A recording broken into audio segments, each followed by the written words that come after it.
Talking about Will Berry with Berico today. It's about the gift of warmth, all the services Berico provides, and the gift of warmth couldn't hit at a better time than right now. We've had some cold weather, we've got some bad weather today, and people are struggling, people are hurting, and I see the commercials on television, the advertisements on TV, and the promotions on TV for the gift of warmth, and it looks like it's going good this year, and you've got a good crew working with you. It is, and a gift of warmth is something really special that we try to provide for our community through our partners at the Salvation Army, supporting those who can't afford to heat their homes. And it's not just Berico customers, it's anybody out there who has a utility bill they can't afford and can't find any other assistance. And just confirmation with the captain at Salvation Army yesterday, there's still funds available. We're very blessed to have almost a record year. I think we're pacing at a record year of donations from the community, and of course Berico and our partners ensure that those are matched. And so some other participants, so Rent a Home and Barking Shark, Schmitty's McDonald's, WFMY, who all join hands behind the scenes to make sure that's a successful program and the folks in our community have heat in their homes. How long has it been going now? How many years you had this going? Oh, I think we're in our 19th year. I think I might be off by a year or two, but it's 19, and we raise about $75,000 for the calls each year. We've been able to step that up from $50,000 over the last 4 or 5 years, and we might exceed that by a good chunk this year. So we're really excited about that. And this year, above all, and above recent years, we're seeing some colder weather and those folks in their community that definitely need it. And you threw a number out there sometime, I think, about how much you'd raised so far. I think I heard a number about that somewhere. Yeah, we're probably accumulatively at the 1.6 to 2 million mark over the 19-year period. I didn't bring those stats with me, but we kind of gauge that year over year fundraising that have gone through the Salvation Army and helped those in the community. And you mentioned the Salvation Army and other crews that are working with you to help get this going and keep it going. How do the people donate? Do they donate to one of the local banks? Do they donate to you guys? How's it work? They can. They can donate online at giftofwarmth.com, or they can send Berico a check at any of our locations in Eden, Greensboro, or Burlington, and we can deposit that directly into the Gift of Warmth bank account. And that's managed, and all applications are handled through the Salvation Army. So the Salvation Army is a big proponent of this. I'm sure it's helped them Very a lot. much so. Because they're looking for people that need help, and you guys are able to help them out. That's right.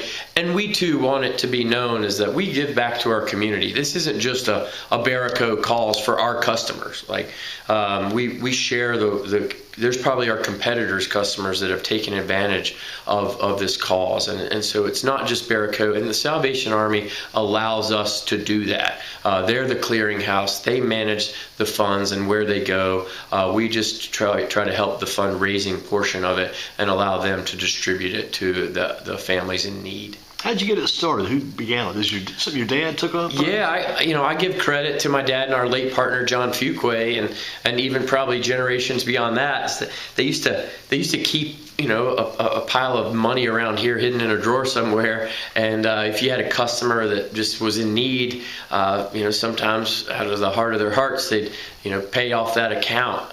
But they began to realize, like, what's the fairness behind this? How do we choose this customer versus that customer? It's the nature of timing. And so they went out and said, hey, we want to make this a cause marketing program where we can promote it to our community. We have a partnership with a clearinghouse, and so we have a way to send customers or folks in need in our community to go apply and receive funds that they need.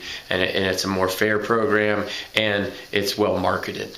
Yeah, well marketed, because you've used Channel 2 over the years to market it. Plus, you've also got a creative services company you work with, too. It does a great job on the Gift of Warmth also. This year's commercials, every year the commercial is a bit different. This year you got like a little highlight of the person speaking, shows a little circle around them, things like that. I think people catch that and pay attention to things like that. Well, thank you very much. And yeah, Barking Shark, who is our producer, and he does that pro bono for the calls, and as well as the other major sponsors, so Schmitty's McDonald's and Rent a Home, along with WFMY, and we all enjoy getting together and filming a little commercial to help promote the cause and raise money, and we thank them very, very much. They're not just partners, they're friends in all that we do. How long will this continue on?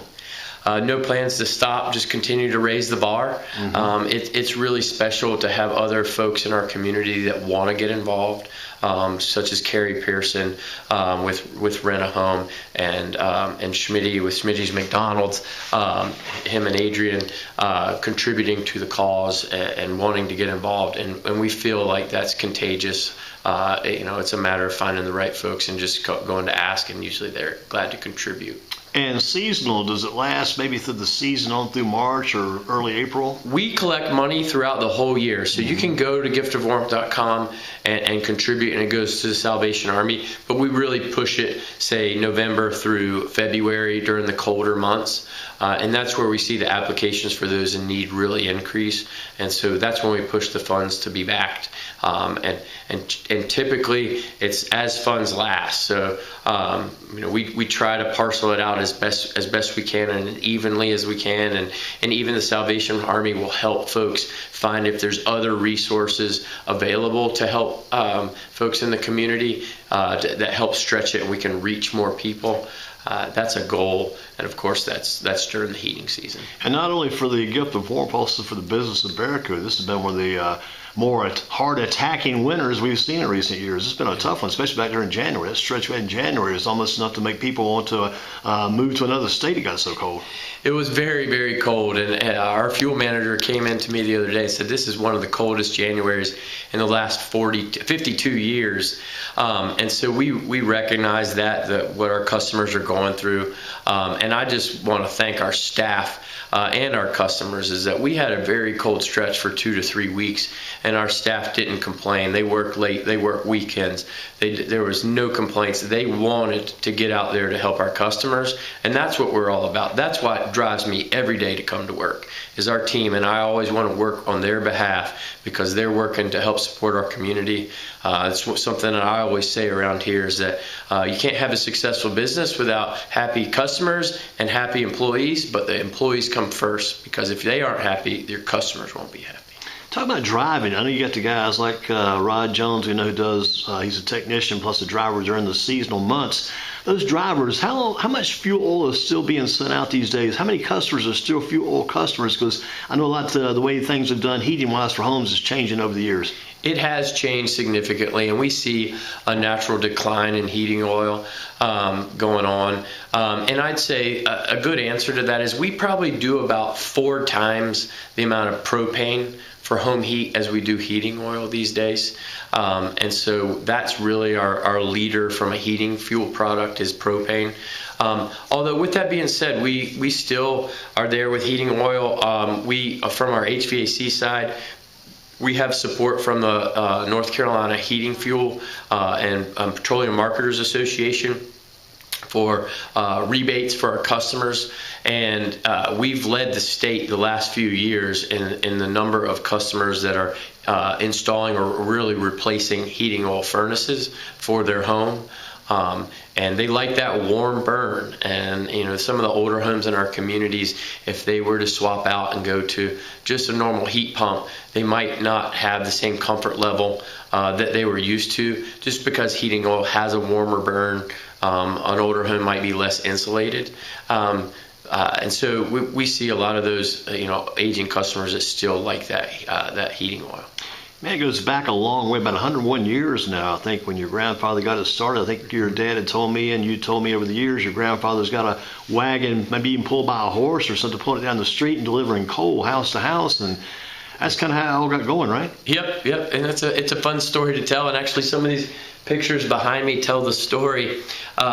But great-grandfather, as the coal train would come through town, it'd spill over pieces of coal. So we started out of a wheelbarrow and ultimately grew it to a legitimate business. And he and my great-grandmother had 13 children, and every time a child came along, they'd add a truck to the business. And so there's a cool picture right behind me of 13 coal trucks representing each child of the business right here. Let's do that. With the drivers located right next to each truck. And that photo, is that the same location you have here now? That was on Bragg Street, I think, right near the train station. Okay, yeah, near the train. And so it's ironic that you asked. I was actually filling out some insurance paperwork on the building today, and we've been in this building since the 40s, and that was probably in and around that transition. There was a transition period where the company had some coal bins down Bragg Street. Meanwhile, helped develop the fuel business out of our current location. I guess back in the day, like you're alluding to, the trains would bring the coal in by train and drop it off, and a lot of coal was being put out back in those days. It was. So that's certainly gone. It was funny. I've been with the company about 14 years now, and I still remember one of the first phone calls I took was somebody asking if we still did coal. Unfortunately, we haven't done coal in a number of years, so we couldn't help them with that. But outside of that, we've been able to change with the times, and as heating oil goes down, propane goes up.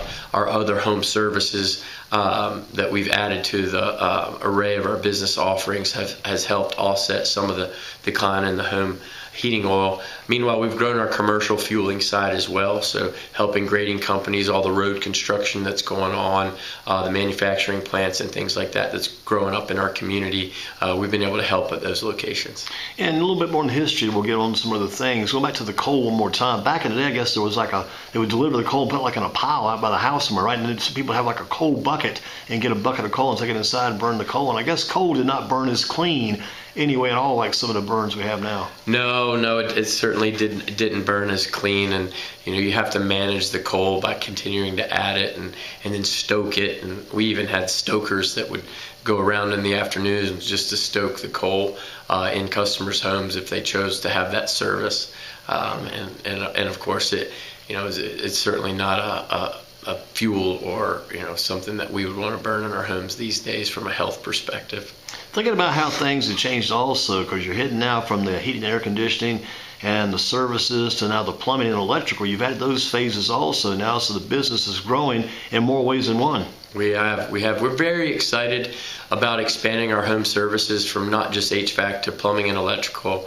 We're excited about the team that we've built behind that, the expertise of our technicians and master plumbers that we've got out there. And out of the gate, we've been about 3 months into it, and we're seeing a lot of synergies of being able to help customers. I use the analogy when an HVAC technician's under a home giving a tune-up or doing an HVAC inspection but sees a pipe leaking or having electrical concerns. It's no longer, hey, you need to call your plumber. It's, hey, I've got my plumber on the way, so we can help you with these issues that you've got, and or routine maintenance from home inspections and electrical services, installing fans to generators, and being able to help a customer with their home all the way through and make sure they're comfortable and safe. Yeah, and tell you, the electrical part is pretty big too, like you say, because there's so much wiring going on in homes. Homes are built, and then sometimes that gets old after a while. It's got to be replaced, got to be repaired or structured. There's a lot of work to be done there. Yeah, and our community has some older homes, so we're glad. An example is to do a whole home wire inspection to make sure it's safe and everything's functioning properly. There's proper load on your house, so you're not seeing challenges, and potentially help you on your energy bills. So that's certainly a feature. Plus generators, we're seeing more and more demand for generators on homes for power outages, to be able to run refrigerators, HVAC equipment, just to ensure the comfort in a home.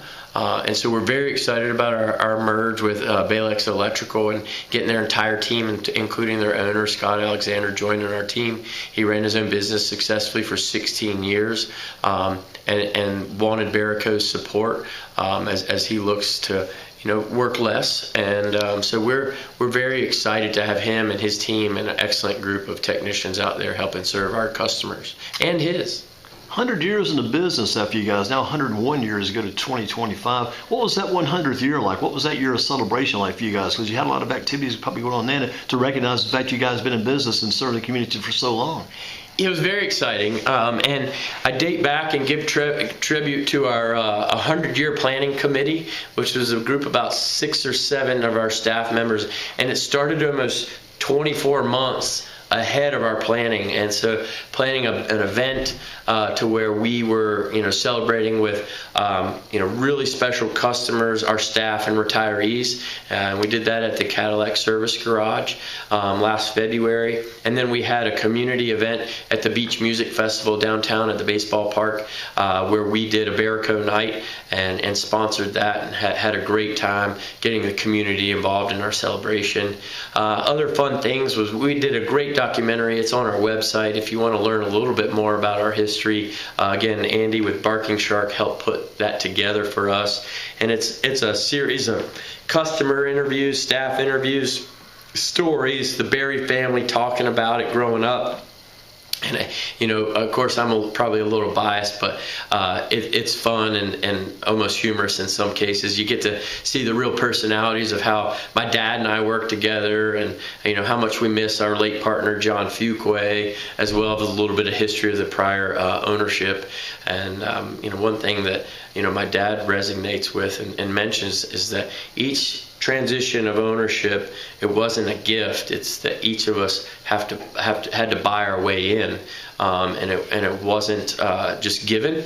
And it's so true that what he says is that it has us wake up every morning. It has us here before the rest of the team here, because we know we've got to make that payment, and it's not a small payment to the prior ownership.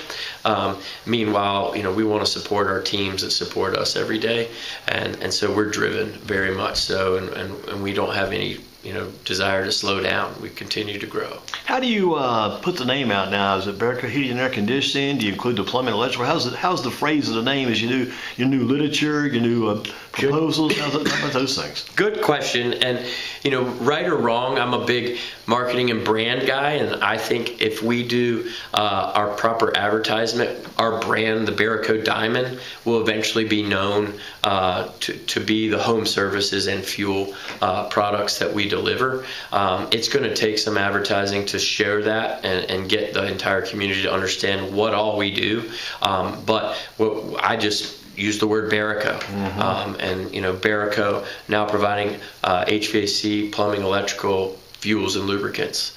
And so we're... for so long I did Berico Fuels. That's how I do it. Then it became more Berico Heating and Air Conditioning. Yeah. And now, like I say, just Berico is the name to know. That's what the lady... You had a good commercial, the older lady a couple years back. Berico. Should have called Berico. I love that one back in the day. Yeah, that was a fun commercial. We've had a lot of fun commercials over the years. The Barking Shark ones you got going on now are pretty good too, because now you're in the kitchen doing some cooking and things like that, and that's been good for the whole total audience. To get a little bit of a different spin on a commercial. Sometimes the commercial's all so much just as far as putting information out, the way you put it out is very important. Yeah, and I think we try to make it fun. That's one thing that I take pride in the culture of our business is, we work really hard day in and day out and try to serve our customers and always progressing forward. But I want our staff to be able to laugh. I want to be able to enjoy a conversation with our customers and know, hey, we're just your neighbor. We're not some big conglomerate, running us business from some other foreign country or some other city. We're your neighbors. We're your friends. We go to church with you. We fill our cars at the same gas stations. We, go to the same stores, the same malls, the grocery shops. And we want to enjoy time and life together with our families and our community. And I think those commercials do a good job demonstrating that. And I give Andy with Barking Shark the creative nod on that, as he's really helped us create that image, I think, on the television. Did you approach him with that kind of concept? Did he come up with the concept to give it to you? I give him credit for the design for sure, and the outlay of the commercials. But we interviewed each other, and so we get to know each other personally. And he has a brilliant marketing mind, but we're very aligned in that we see humor. Customers relate to humor; they enjoy that. But then again, tying it into an important message at the end. But the specific scripts, he gets the full credit for those. And sometimes we're battling behind the scenes what we want to do, what we don't want to do. But at the end of the day, he's the professional, and I rely on that, and he does an excellent job. When you see people out and about in the community, you go to people's homes, visit with customers. I know they remember this. They're very memorable. They do, and I appreciate it. I give Andy the credit. I just show up and do what he says to do. But it is fun, and when I first started doing them, I was nervous. I didn't really want to do it, but now it's pretty cool to walk to the grocery store and someone say, "Hey, I love your commercials," or "My wife and I can't wait to see the next one." That goes beyond business for me. That's a friend in the grocery store. That's a friend of our community, and that's really what we want to create, and that's the culture we have here at Berico. Going to continue this series for a while longer, I hope. Yeah, no, the plan is, but it's getting more dynamic now that we've got all these additional services to talk about. We got to see you crawling under somebody's house with some water leaking or some busted pipes or something now. Right. So Andy and I were talking about that today on what is the next round of our commercials and what we want to portray, and so he takes that feedback and then he'll come up with a script. So we'll see. I'll be just as surprised as the community once it all comes as production. A lot of good possibilities. Like I say, seeing you crawling in a house with some busted water pipes, or maybe seeing you call up an electrical pole out to be an electrician, those type things. Oh, goodness. They're going to be fun, I'm sure. It will. What about your man, Rod Jones? Oh, he's still out there busy. He's a former Northeast Gopher quarterback, first black quarterback at Northeast back in the 1970s. He took over that school, kind of got that football program in the right direction. He's one of our favorites out there because he's always done my work at my place. Rod Jones, good man. He's very diverse, too. He's like a multitasker because he does different things, different directions. He does. He's a friend as much as he is an employee that's been here over 40 years, and his father too. And so it's really special to have Rod, and our customers absolutely love Rod, not only because of how he communicates with them, but the work that he does in their home, whether it be an HVAC service during the summer or delivering fuel in the winter. He's been very loyal to us, very loyal to our customers, and if you ask him, that's what drives him to come to work every day is interaction with the customers, and we're blessed to have him, and he's contagious. So you put a new technician or a new driver in a room with him and in a meeting, and he speaks up, the room gets quiet, and they listen to him. And so his leadership, from the football field to the workplace is valued, and you can't overlook the things that he does for us from a leadership standpoint. And we've got a lot of those folks. We've got Mark Clayton. He's a driver, been with us I think 36, maybe 38 years, and he's recently been diagnosed with cancer, but despite going through treatment, he shows up every day that he can, and so you see him walking the halls, it gives you an extra jump. Say, "Hey Mark, how's it going?" And so we got some special staff members for sure. Well, you being a former football player yourself, you can relate to a lot of that leadership, and because you were the quarterback of the team at Northwest back in your high school days, so you've been through all that yourself. Yeah. I very much enjoyed my time at Northwest and playing quarterback there, and I don't know how I stand to all the rest, but we certainly enjoyed some good times in the locker room and on the field, and get to know not only just our own teams, but the other teams in the community in Guilford County. So what do you look to do now with Berico? What's the future look like for you? The future is bright, the future is busy, all those things. Yeah, so the continuous development of our home services, so the growth of the plumbing and electrical to meet the size of our HVAC department. Behind the scenes, we're always looking to grow. So I do have a few acquisition discussions going on. So some possible growth in that aspect. Our propane division our growth is growing organically, meaning through marketing, not necessarily through acquisition. We're growing handsomely out there with our customer base. And then our fuel side, as you see heating oil kind of decline, we've built great relationships with commercial customers, grading companies, road construction. We've got what we call MBE, a minority business enterprise partnership. So we're getting project nods through minority sponsored projects, and so that's been a fantastic avenue for us. As well as our wholesale fuel side, it's been a steady, true. That's John Fuquay and my grandfather give credit for that, where we have a terminal operation where customers can get our product off the pipeline out here on 8540, where you see those big tanks. They can get Gateco product, and we can transport it for them, or if they have a transport truck, they can get their own fuel off of our rack. So, Easy to keep up with you too, because all you got to do is remember 336-273-8663 or go to Berico.com. That website, easy, Berico.com. Berico, Berico.com. That's exactly right. Yeah, that phone number is pretty memorable too. I think I like the old 273 start of the phone number. It kind of brings back memories of the earlier days of phone numbers. Yeah, so that really dates back into time. I still see pictures in old marketing brochures where our number was just 273-238 or 8663. So one of those numbers was just a 4-digit number, Wow. and we've kept the root of that number as it's grown in digits over the years. Interesting. Yes. So if people want to get in touch with you and speak to you sometime, how do they get in touch with you?